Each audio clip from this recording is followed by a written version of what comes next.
Welcome to দিশার exam guide.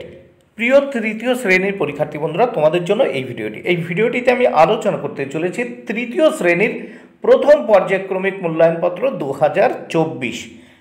তৃতীয় শ্রেণী অর্থাৎ ক্লাস 3 ফার্স্ট ইউনিট টেস্ট 2024-এর গণিত বিষয়ের প্রশ্নপত্র সম্পূর্ণ সমাধান সহ এই ভিডিওটিতে আলোচনা করতে চলেছি, তাই অবশ্যই কিন্তু দেখে নিতেই হবে।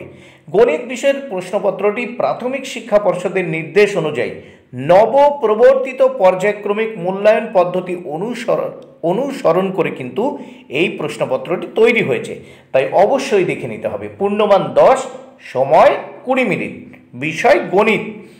এখানে পরীক্ষার্থীর নাম অর্থাৎ তোমরা তোমাদের নাম লিখবে, ক্রমিক সংখ্যা অর্থাৎ এখানে তোমরা তোমাদের রোল নাম্বার লিখবে, বিদ্যালয়ের নাম এখানে পরীক্ষার্থী বন্ধুরা তোমরা তোমাদের বিদ্যালয় বা স্কুলের নাম লিখবে। এবার আমরা প্রথমেই দেখে নেব এক দাগে কি বলেছে, দেখে নেওয়া যাক। নিচের শূন্যস্থানগুলি পূরণ করো এবং এখানে 8টি প্রশ্নের উত্তর করতে হবে, মোট 4 মার্ক। প্রত্যেকটি প্রশ্নের জন্য হাফ অর্থাৎ 1-এর অর্ধেক মার্ক করে বরাদ্দ রয়েছে। প্রথমে আমরা দেখে নেব 1-এর ক, সংখ্যায় লেখো 585। এখানে দেখো 585 লিখে দিয়েছি। খতে কার্ড এঁকে সংখ্যা তৈরি করো 31। দেখো এখানে কার্ড এঁকেছি 1, 2, 3, 4টে, তাহলে প্রথম 3টি কার্ডে 10, 10, 20, 10, 30, আর এখানে এই ত্রিভুজের মতো কার্ডের ভিতর 31। এবার দেখো গ দাগে 210 সংখ্যাটি 2-এর স্থানীয় মান কত? 200। 2-এর স্থানীয় মান হবে 200। ঘতে দেখো এই চিহ্ন অথবা এই চিহ্ন দিয়ে দেখাও। এখানে এই দুটো চিহ্ন আছে, এই চিহ্ন দিয়ে এটা কিন্তু দেখাতে হবে। দেখো 235 435-এর থেকে ছোট। যে মুখটি খোলা থাকবে সেই দিকেরটা বড় এবং যে মুখ বন্ধ থাকবে সেই মুখটা কিন্তু সেই মুখের দিকে সংখ্যা হবে ছোট। তাহলে 235-এর থেকে 435 বড়, তাই 435-এর দিকে মুখটি খোলা রয়েছে। নেক্সট আমরা দেখব উঙ্গদাগ। উঙ্গদাগে কি বলেছে? 2, 3, 4 দিয়ে 3 অঙ্কের একটি সংখ্যা তৈরি করো। এখানে 3 অঙ্কের একটি সংখ্যা তৈরি করতে বলেছে, আমি 3টি সংখ্যা তৈরি করে দিয়েছি। দেখো 234, 324, 432, যে কোনো একটি সংখ্যা তোমরা তৈরি করবে। চ দাগে দেখো 98 থেকে 10 কম। 98 থেকে 10 কম মানে 88। ছ দাগে দেখো 2 বার 10 ঘর লাফালে কত হয়? 20 হয়। এবার বর্গীয় জ দাগে দেখো কথায় লেখো 275। দেখো 275, কথায় লেখো 275। দেখো আমি লিখে দিয়েছি 275। নেক্সট এবার দেখে নেব আমরা 2 দাগে। 2 দাগে কি বলেছে? উপর নিচে লিখে গুণ করো 24 আর 4। এখানে দেখো 1 × 2 মানে 1.5 মার্ক বরাদ্দ রয়েছে প্রশ্নটির জন্য।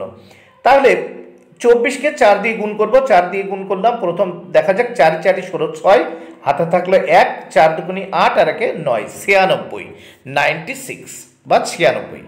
এবার আমরা পরের পৃষ্ঠা দেখে নেব বা এই প্রশ্নের পরের পাতা দেখে নেব। 3 দাগে কি বলেছে দেখে নেওয়া যাক। ভাগ করে ভাগফল ও ভাগশেষ লেখো 57-কে 5 দিয়ে, এর জন্য 1.5 মার্ক বরাদ্দ। 1/2। তাহলে 5 দিয়ে আমরা ভাগ করব। 5-কে এই 5 বসালাম, 5 7 নিচে নামালাম, আবার 5 একবার দেবো 7-এর ভিতর, 5-কে 5, তাহলে 5 আছে কত হলে 7 হয়? 2 হলে। এইবার তাহলে আমাদের ভাগফল হচ্ছে কত? 11। তাহলে লিখলাম ভাগফল সমান 11 আর ভাগশেষ থাকছে 2। এখানে লিখে দিয়েছি ভাগশেষ সমান 2। এবার নেক্সট আমরা দেখব 4 দাগের প্রশ্ন।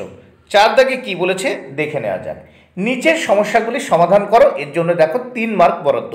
প্রত্যেকটি প্রশ্নের জন্য 1/2 মানে 1.5 মার্ক করে বরাদ্দ রয়েছে। প্রথম দেখব 4-এর ক। স্টেডিয়ামে ফুটবল ম্যাচ হচ্ছে, 427 জন লোক খেলা দেখতে এসেছে, বিরতির পর 212 জন লোক চলে গেল।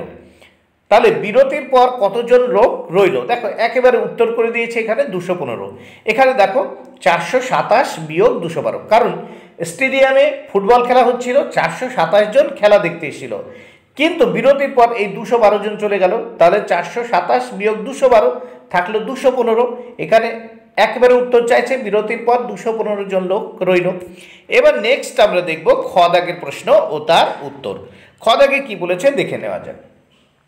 মিহির বাজারে গিয়ে 160 টাকার চাল, 35 টাকার চিনি ও 8 টাকার নুন কিনেছে। সে মোট কত টাকার জিনিস কিনেছে? একবারে দেখো উপরে উত্তর 203 টাকার উত্তর লিখে দিয়েছি। দেখো সে মোট 203 টাকার জিনিস কিনেছে। কিভাবে বের করলাম? দেখো চাল কিনেছে 160 টাকার, চিনি কিনেছে 35 টাকার, নুন কিনেছে 8 টাকার। তাহলে এবার যোগ করে নেব। দেখো 8 5 13, 13 3 হাতে থাকলো 1, 3 আর 4 আর 6 10 শূন্য, হাতে থাকলো 1, তাহলে 1 আর 1 2, 203 টাকা। বন্ধুরা তাহলে প্রশ্নপত্রের সমাধান হয়ে গেল। ভিডিওটি ভালো লাগলে অবশ্যই লাইক, কমেন্ট ও শেয়ার করো। Thank you very much. Keep watching my channel and my video.